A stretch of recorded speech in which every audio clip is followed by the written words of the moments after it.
Olá, meus queridos irmãos, a graça e a paz do Senhor, que Deus esteja abençoando a sua vida e que estas aulas de Fundamentos Reformados esteja trazendo para você não só conhecimento, mas também transformação de vida a respeito de vários assuntos que dizem respeito à nossa fé, mas também à nossa vida e nosso cotidiano.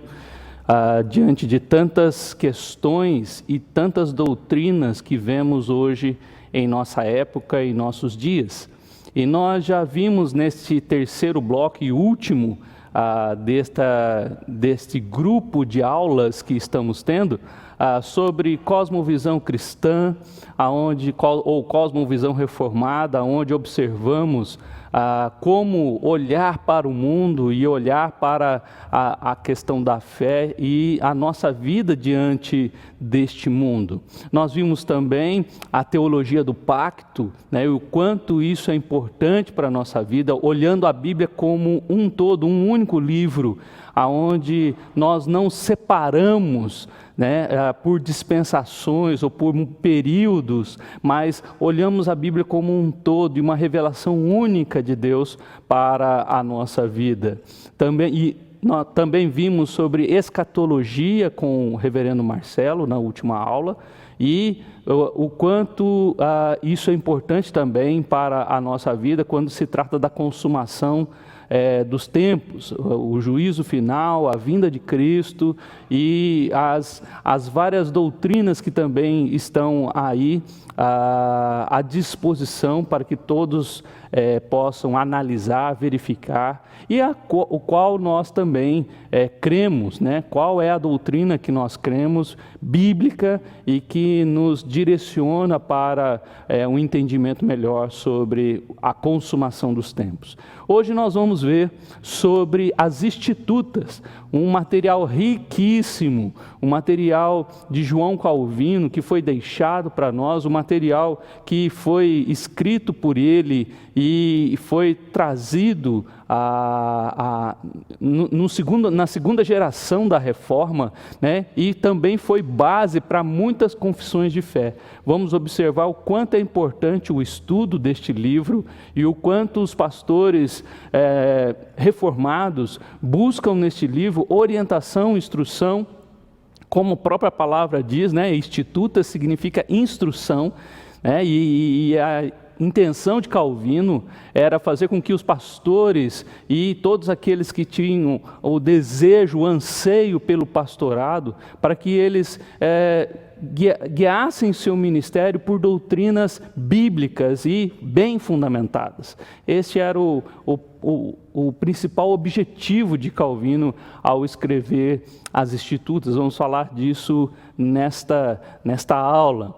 E antes de entrarmos propriamente nas Institutas de Calvino, eu quero falar um pouco sobre este reformador, João Calvino. Tá? Antes de escrever, ele teve uma biografia fantástica, algo que nos traz também uma alegria muito grande de ver o quanto ele se dedicou aos estudos, o quanto ele foi um homem usado por Deus em sua época, né? Ele nasceu em 1509 e morreu em 1564, este francês.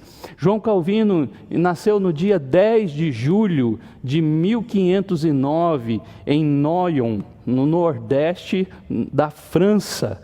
E ali, vindo de uma família também religiosa, né? Seu pai era um advogado religioso e secretário do bispo local ali da sua cidade. E a sua mãe faleceu quando ele tinha 5, 6 anos de idade. Ela faleceu muito cedo e assim, então, aos 12 anos, ele recebeu o benefício eclesiástico para, então, com essa bolsa de estudo, estudar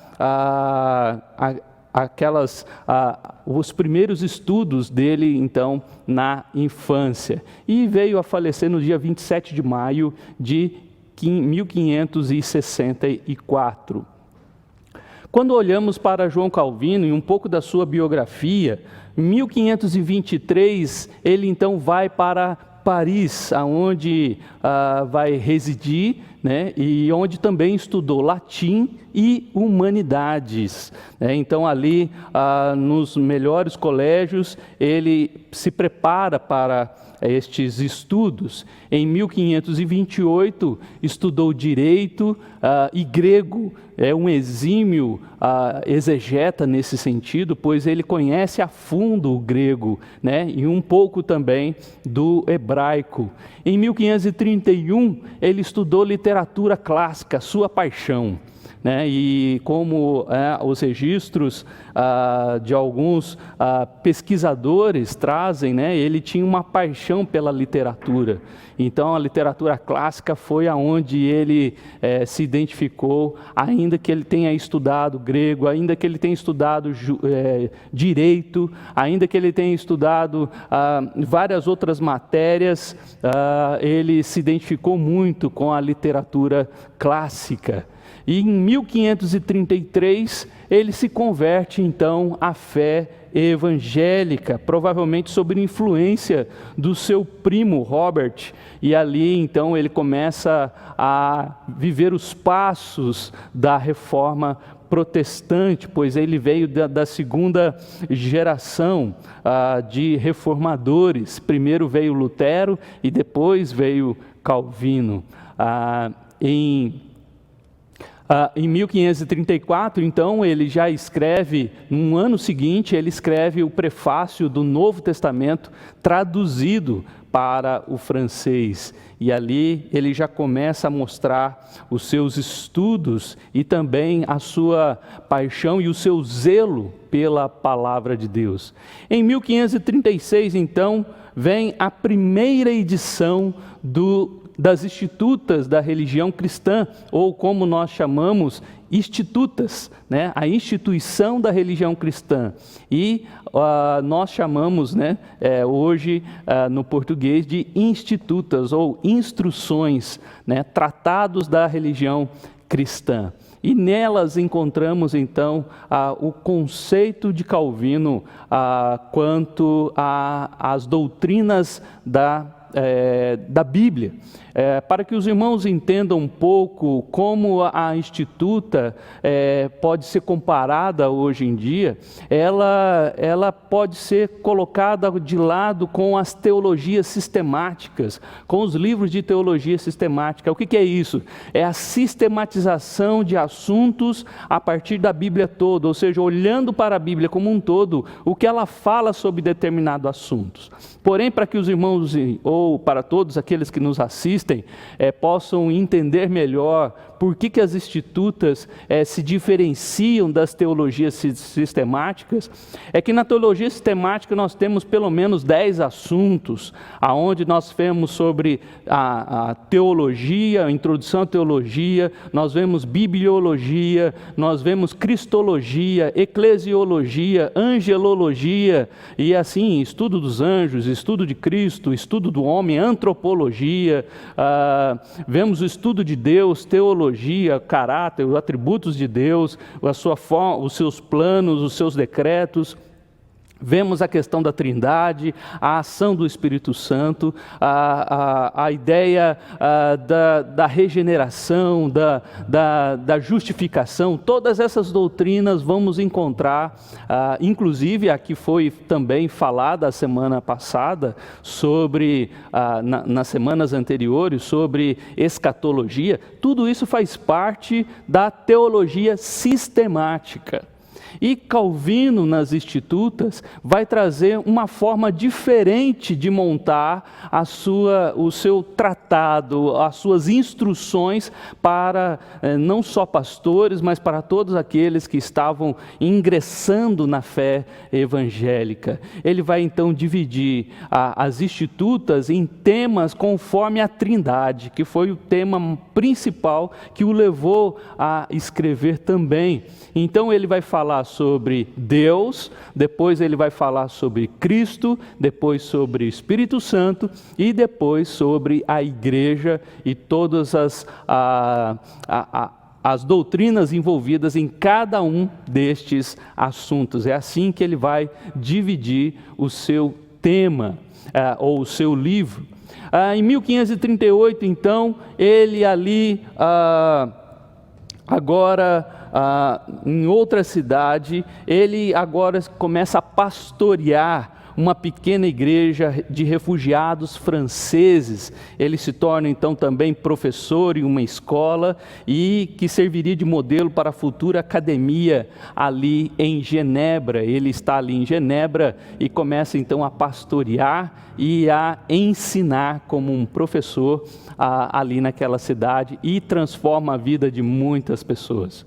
Muitos são impactados pela vida de João Calvino. Em 1539, vem então a segunda edição das Institutas, aonde ele amplia o conceito e tudo aquilo que ele queria dizer e ensinar aos seus alunos.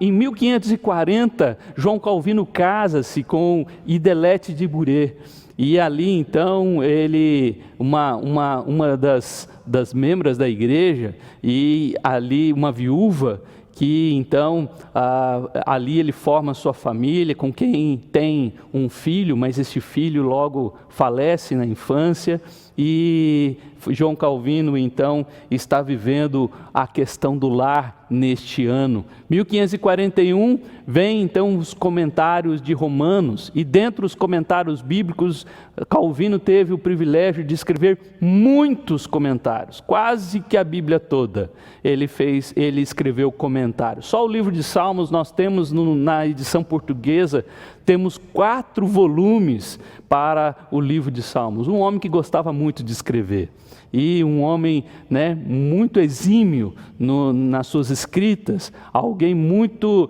exegeta, um apologeta diante dos textos bíblicos.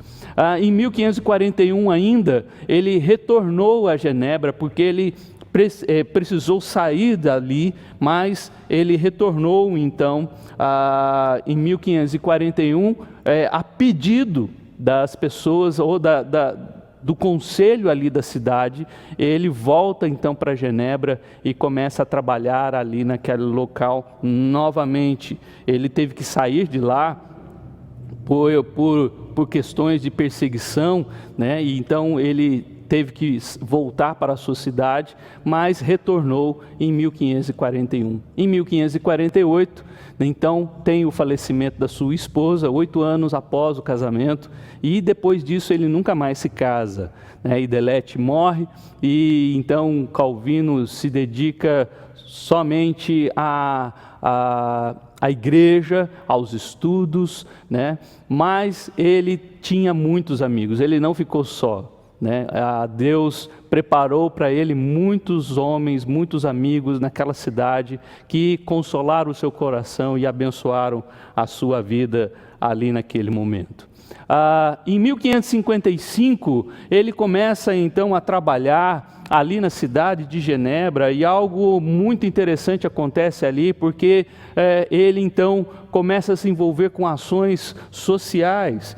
Os partidários de Calvino finalmente derrotaram os libertinos que fizeram com que ele saísse. Ele teve muita desavença com estes homens, e os conselhos municipais passaram a ser constituídos de homens que apoiavam Calvino.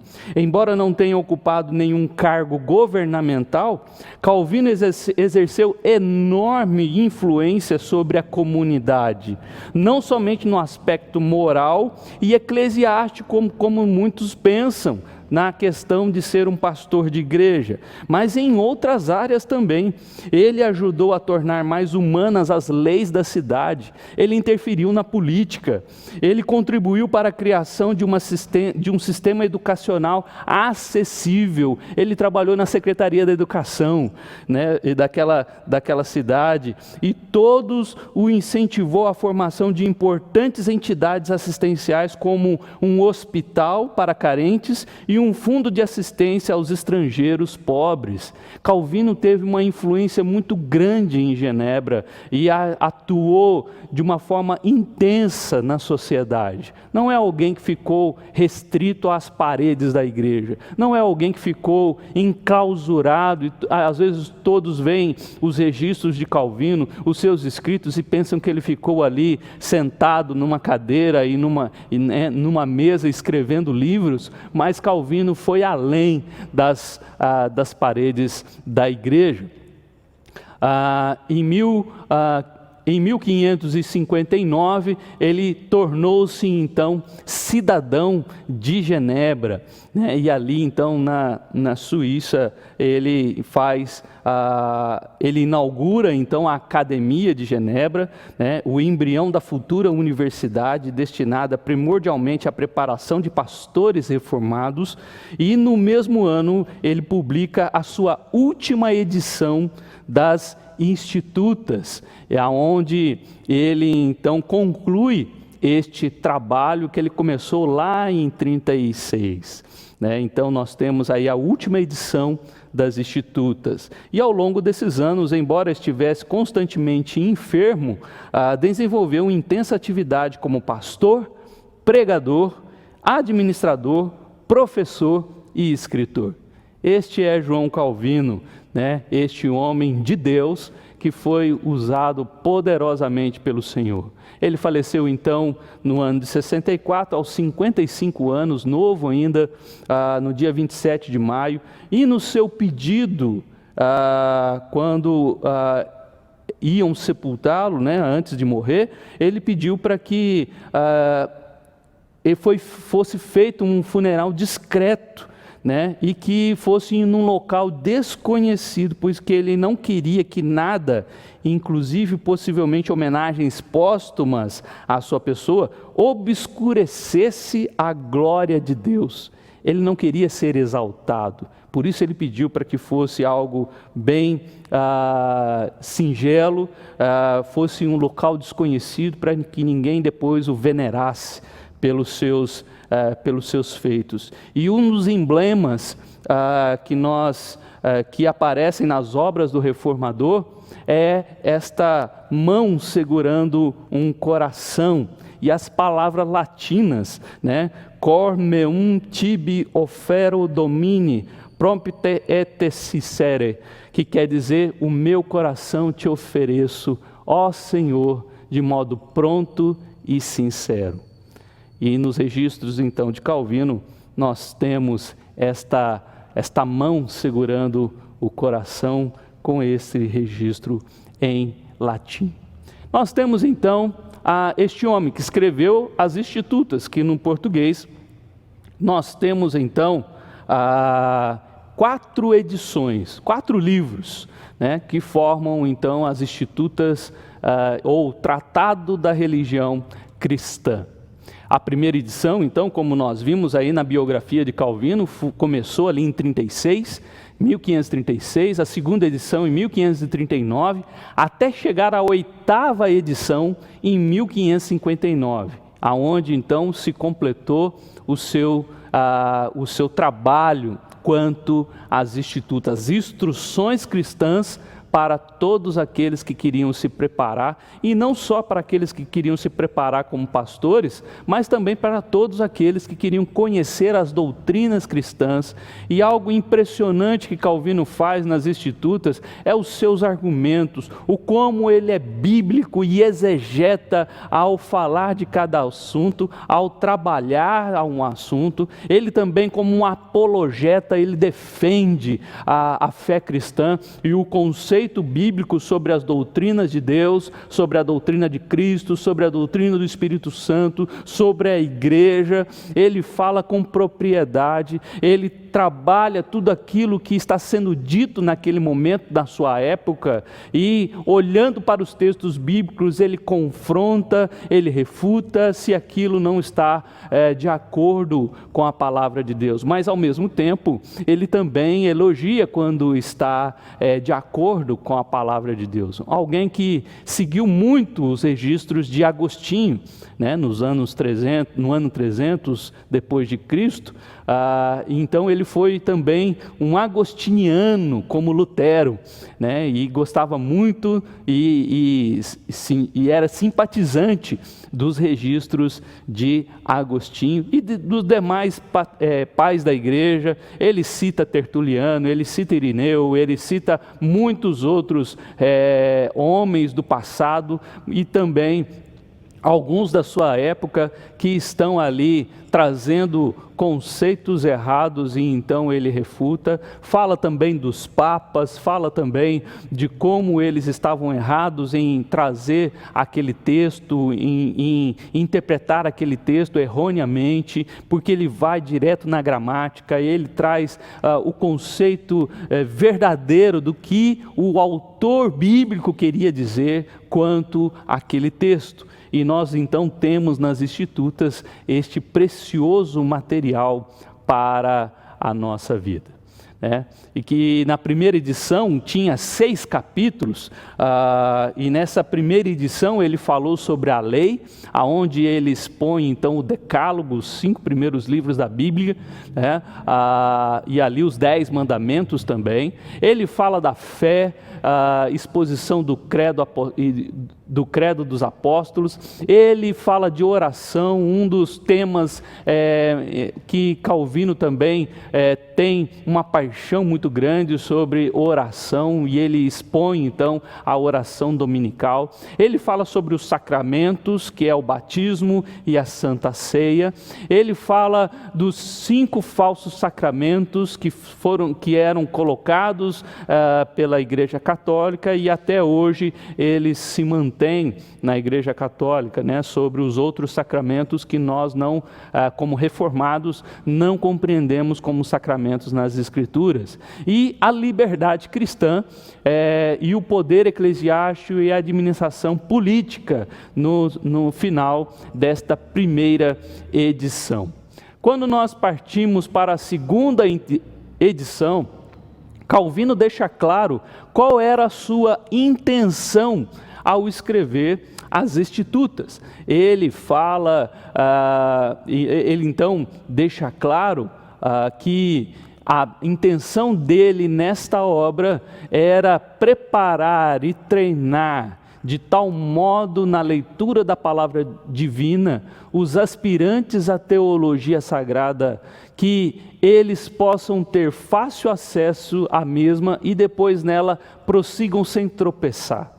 O desejo de Calvino era que através deste estudo, através das Institutas, eles pudessem se preparar melhor, pudessem orientar a igreja, pudessem auxiliar aos irmãos quanto às doutrinas bíblicas, quanto à própria palavra de Deus e ao próprio Deus. E assim, esse era o desejo de Calvino, aonde nós temos então esse material precioso. Na nossa edição em português, né, que veio da sua tradução do latim, né, temos então 4 volumes, 4 livros, né, e os assuntos foram divididos da seguinte forma nesses livros. No livro 1 nós temos aí o conhecimento de Deus, aonde ele fala de Deus como um criador, e o duplo conhecimento de Deus, as Escrituras, a Trindade, a criação e a providência. Então, neste primeiro livro, nós temos aí a verdadeira sabedoria, que consiste em 2 elementos: o conhecimento de Deus e o conhecimento de nós mesmos. Daí a importância da revelação. Não podemos conhecer a Deus e sua essência, mas somente na medida em que Ele se dá a conhecer a nós. Existe um duplo conhecimento de Deus, como Criador e como Redentor. E ele, em cada momento do livro 1, ele procura se abster na questão da redenção, porque ele quer falar de redenção quando entrar no livro 2, quando vai falar do Messias, quando vai falar de Cristo. E é interessante que ele coloca isso nas Institutas. A condição do homem, ele vai falar que o pecado torna a revelação natural totalmente insuficiente para o correto conhecimento de Deus. Então, a necessidade que nós temos de estudar, de nos aprofundar melhor nestas doutrinas. E o Deus que se revela, ele fala: todo o verdadeiro conhecimento de Deus decorre do fato de que Deus, em sua misericórdia, houve por bem revelar-se. Então Calvino usa aqui o conceito de acomodação ou adaptação, onde Deus desce ao nosso nível, adapta-se à nossa capacidade, e vemos isso na encarnação, nas Escrituras, nos sacramentos e na pregação. É assim que Calvino entendia a questão da revelação bíblica para o homem. Quando nós entramos aí na questão das Escrituras, a doutrina das Escrituras, a Bíblia é a palavra de Deus inspirada, revelada em linguagem humana e confirmada ao crente pelo testemunho interno do Espírito Santo. Toda a teologia de Calvino foi elaborada dentro destes parâmetros: a objetividade da revelação divina nas Escrituras e o testemunho iluminador do Espírito Santo no crente. A verdadeira teologia deve manter-se dentro dos limites da revelação, né? E ele tinha essa preocupação, então, de cuidar para que ninguém fugisse ao que a Bíblia estava ensinando. E a função principal das Escrituras, como Calvino entende, é a nossa edificação, capacitando-nos a ver o que de outro modo seria impossível. Seu propósito é revelar o que precisamos saber sobre Deus e nós mesmos. Esse era o conceito de Calvino. Ele vai gastar agora um tempo bem grande no primeiro livro para falar do Deus Trino. E o Deus Trino, a questão da Trindade, nós então vemos Lutero e Zwinglio também defendendo este tema, e ali ele teve um embate muito grande com Miguel Serveto, um homem que não aceitava a Trindade. E ele então teve um embate grande, e o nome dele vai ser citado muitas vezes nas Institutas, mostrando que o seu conceito estava errado, que ele era um herege diante da sua posição quanto a Deus, a Deus Pai, Deus Filho e Deus Espírito Santo. E Calvino, então, vai trazer este conhecimento, esse entendimento de como Deus é um e subsiste em três pessoas, e trazendo ali a compreensão, mostrando biblicamente como isso se dá, como Deus se revela em três ao mesmo tempo. Quando fala da criação, ainda no livro 1, Calvino descreve a atividade de Deus em relação ao mundo, na criação e na providência. Quanto à providência, Calvino reflete acerca do caráter precário e incerto da vida humana sobre a terra. E a sua doutrina da providência não reflete um otimismo piedoso, mas resulta de uma avaliação realista das vicissitudes da vida e da ansiedade que elas produzem. Então, ele critica duas concepções errôneas que as pessoas tinham, que até hoje tem, sobre fatalismo e o deísmo. E ele vai falar sobre isso, trazendo algo muito precioso para a nossa vida. É importante essa parte da providência. Seria muito importante que cada crente pudesse ler esse capítulo ali do livro 1 sobre providência, para entender melhor como funciona a questão do sofrimento humano, como que Deus sabe de tudo isso e como que Deus também agracia e cuida e abençoa cada um de nós em meio às tribulações da vida. Seria algo importante para a igreja nos nossos dias. Quando nós passamos agora para o livro 2, nós temos o quê? Nós temos Calvino agora entrando na questão de Cristo. Então ele vai trazer o conhecimento de Deus, o Redentor. A queda, ele vai falar da queda, ele vai falar da corrupção do homem, da corrupção humana, ele vai falar da lei, então, que veio ao homem, o Antigo e o Novo Testamento, Cristo como mediador, sua pessoa como profeta, sacerdote e rei, e a sua obra expiatória ali na cruz. Então nós temos, diante deste tema grande, né, que Calvino vai trazer no segundo livro, ele vai falar então da doutrina do pecado, ele vai falar sobre a pessoa de Cristo. Na questão do pecado, ele diz que pecado não é somente um ato, mas a inclinação da própria natureza humana em sua condição decaída, e que cometemos pecados porque somos pecadores. A essência do pecado de Adão, que se repete em diferentes graus nos seus descendentes, é orgulho, desobediência, incredulidade e ingratidão.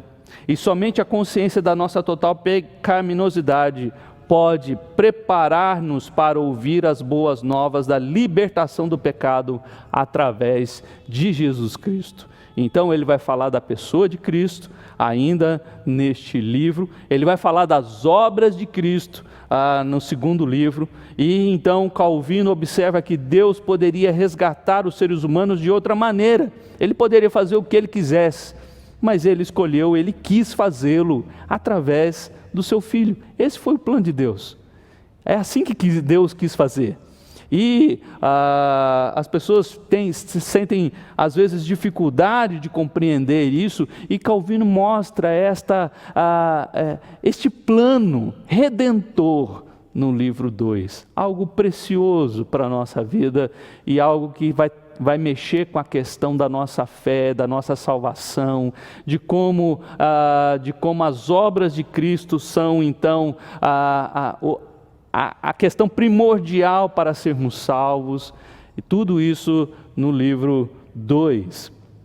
Quando entramos para o livro 3, nós temos então a questão do Espírito Santo, a maneira como recebemos a graça de Cristo, seus benefícios e efeitos. Ele vai falar então da fé, regeneração, arrependimento, a vida cristã, justificação, predestinação, ressurreição final. Ele vai falar de todos estes temas aí no livro 3, né, do seu completo volume, então, das Institutas, mostrando para nós a importância do Espírito Santo no nosso cotidiano, a importância do Espírito Santo para compreendermos estas doutrinas e os benefícios desta graça de Deus na vida do crente. Então ele vai falar propriamente sobre a nossa vida de fé e a vida de fé movida pelo Espírito Santo. Dentro dessa questão, ele traz então um belo tratado à vida cristã, no qual Calvino elabora uma grande quantidade de tópicos como obra do Espírito Santo na vida do crente. Então, estas obras todas, como já acabei de citar, está aí no slide, são estas que vão trazer algo transformador na vida de cada crente.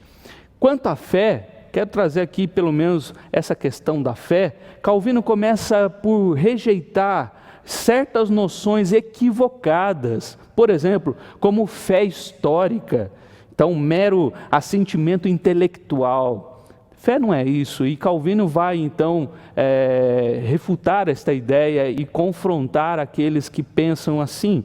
Fé implícita também não é o conceito que nós deveríamos ter sobre fé, a submissão ao juízo coletivo da igreja.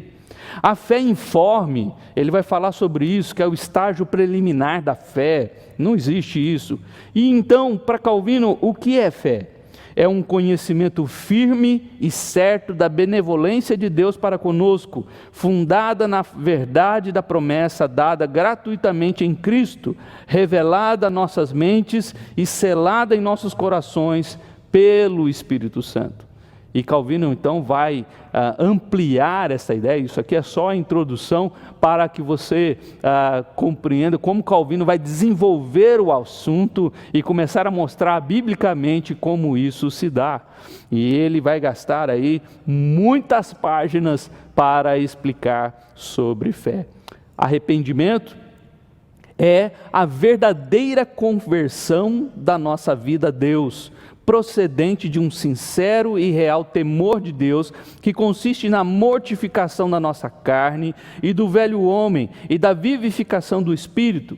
É um processo contínuo que deve estender-se por toda a vida, algo que começa e vai até o fim da nossa vida. Aqui também ele vai falar sobre a oração, o mais longo capítulo das Institutas, aonde é dedicado à oração, aonde Calvino declara, né, que o principal exercício da fé e o meio pelo qual recebemos diariamente os benefícios de Deus, a oração. Para aqueles que não têm costume de orar, aqui seria algo que transformaria a nossa vida e o nosso conceito sobre oração. O maior capítulo do livro 3. Calvino propõe 4 regras para oração. Ele diz que a oração tem que ser reverente, evitar todas as ostentações e arrogâncias. O segundo ponto, ele diz que a oração tem que ser uma oração de contrição, deve proceder de um coração arrependido. O terceiro ponto, ele fala que a oração tem que ser humilde, tem que ter humildade, ter em mente a glória de Deus, ou seja, a nossa humildade vai se revelar quando nós observamos a glória de Deus na oração. E o quarto, confiança. Não pode faltar confiança na oração, onde ele diz, firme esperança de que a oração será respondida. Orar sem confiar que Deus vai responder é uma oração vã. E então ele traz esses 4 tópicos que não pode faltar numa oração. Isso se aplica tanto à oração individual, quando nós estamos na nossa casa, quanto à oração coletiva da igreja, quando nós estamos em culto. Vale para os dois momentos, né? Esse conceito de oração que ele traz. E a oração é a parte principal do culto a Deus, entende assim Calvino no livro 3. Interessante que muita gente pega no pé de Calvino, né, quanto à predestinação, né, que é um assunto que ele vai tratar, mas ele vai falar só no livro 3. Ele não vai falar no primeiro livro. Ele não vai falar de pronto e imediato no seu primeiro registro. Ele deixa para falar sobre predestinação somente no livro 3.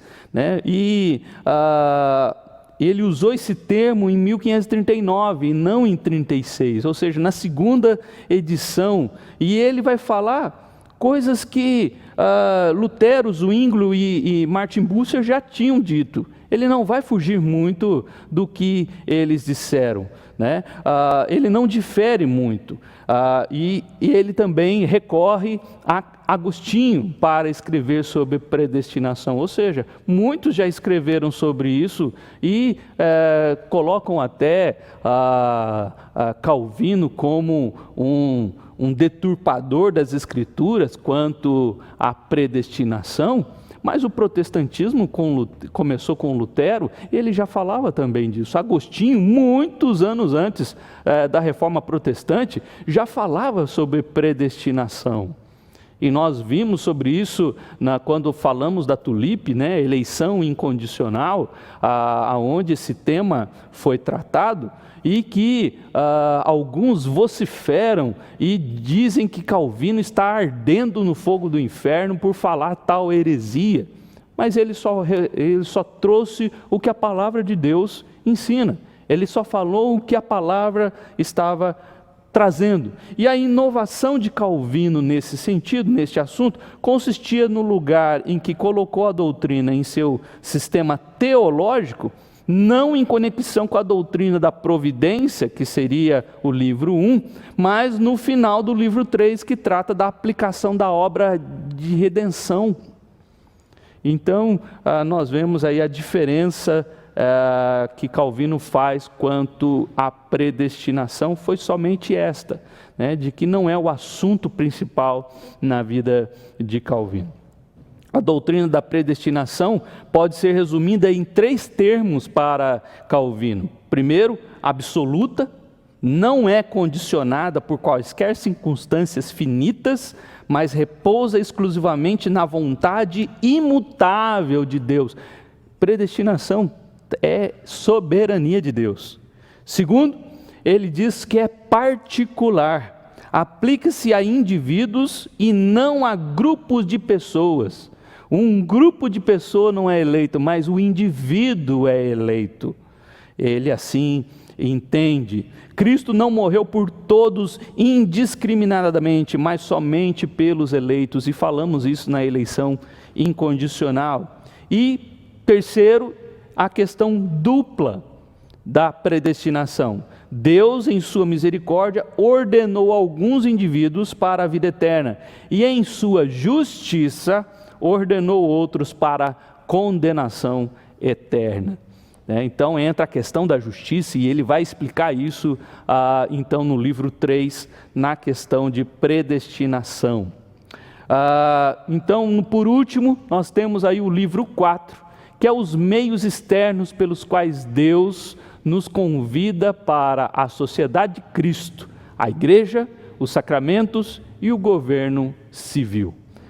Nesse livro 4, então, ele vai falar sobre a igreja verdadeira, os seus oficiais, o desvio do romanismo, os sacramentos, como eles devem ser administrados, o governo civil, tanto da igreja como da cidade. Calvino também aborda questões disto nas suas epístolas pastorais. Então nós vemos aqui, tanto nas Institutas como nos seus comentários, este fato.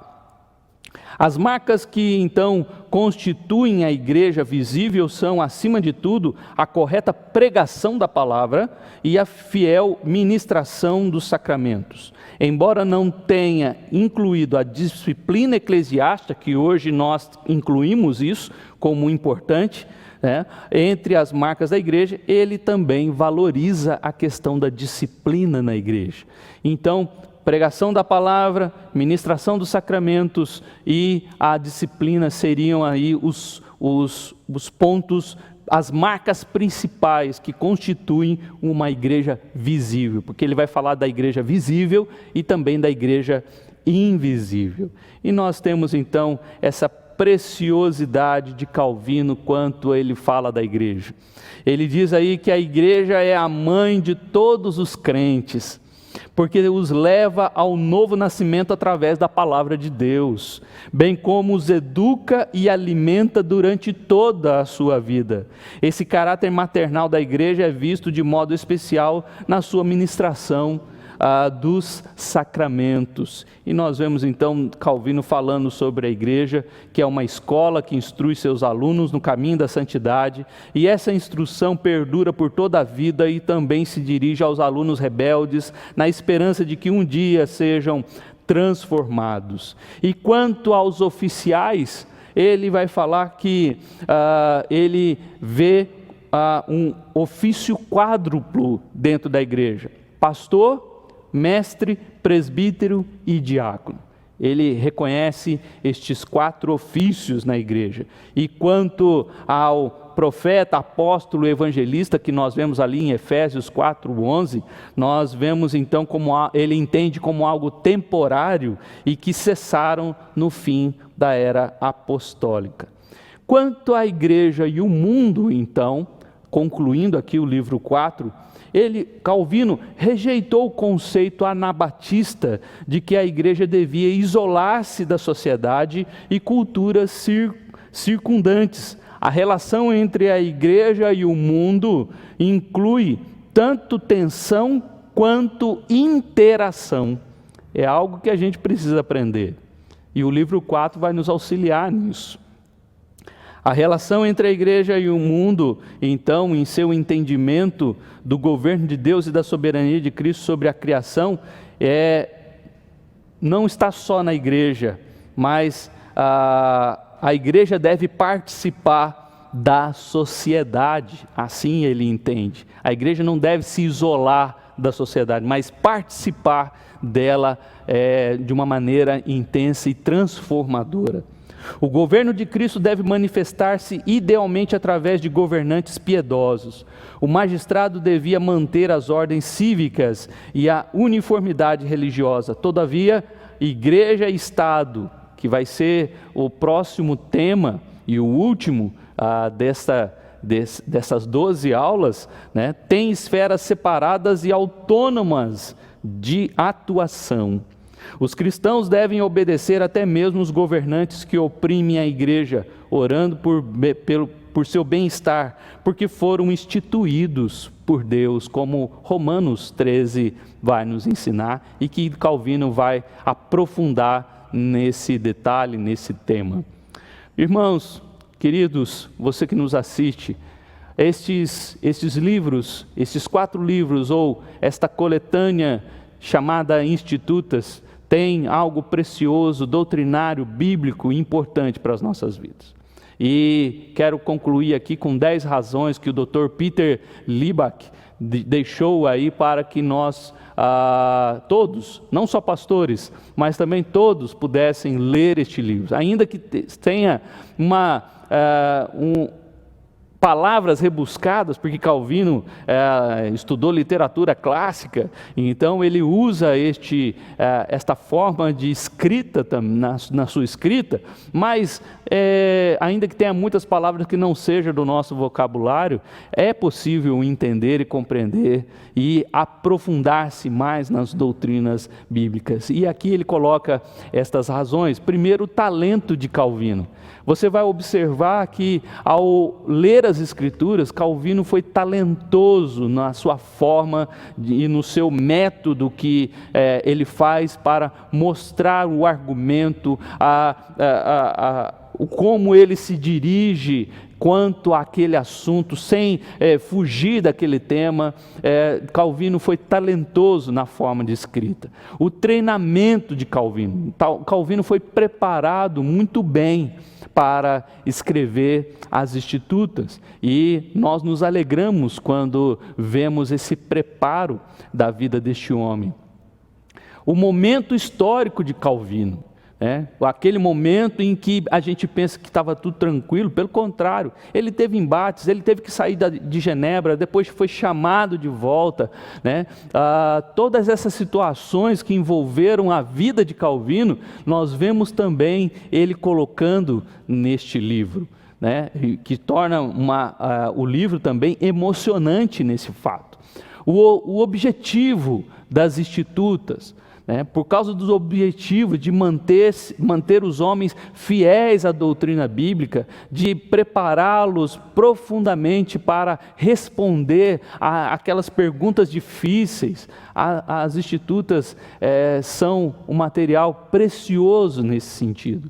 A estrutura das Institutas, a forma com que ele estruturou, que ele preparou este material, é algo também que nos traz um profundo desejo e zelo pelas doutrinas bíblicas, pois ele trata de todos os assuntos que vemos em teologias sistemáticas, porém em outro formato, em outra estrutura. E isso é precioso demais, de vermos como cada assunto se desenvolve também em outras particularidades.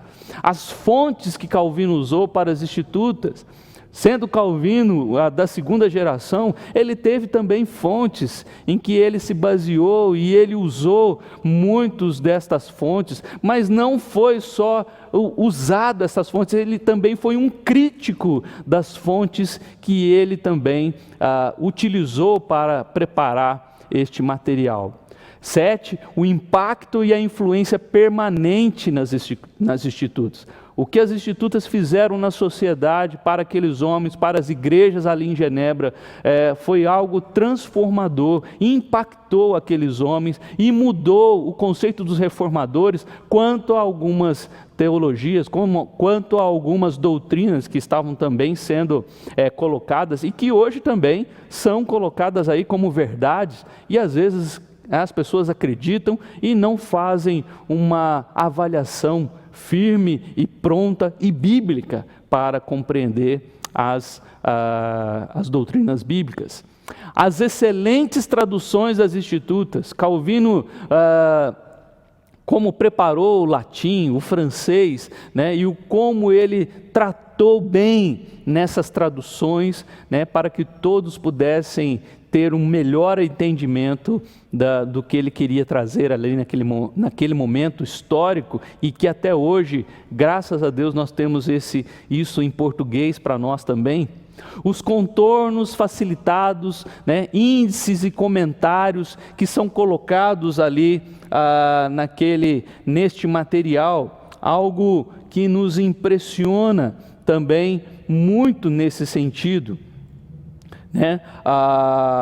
Nós temos aí então disponíveis, né, que nos ajudam no estudo desta obra, né? Vários comentários hoje que nós temos que são direcionados, que vieram das Escrituras, que se alinham com tudo aquilo que Calvino colocou ali naquele momento. E por último, o impacto das Escrituras nas confissões reformadas. Aquilo que Calvino deixou nas Escrituras veio transformar a mente de muitos homens, presbíteros, pastores, que juntos, né, em seus concílios, formaram então as confissões reformadas, como nós já vimos em outro momento, aqui em outra aula passada, e que foram base para estas confissões. A Escritura teve algo transformador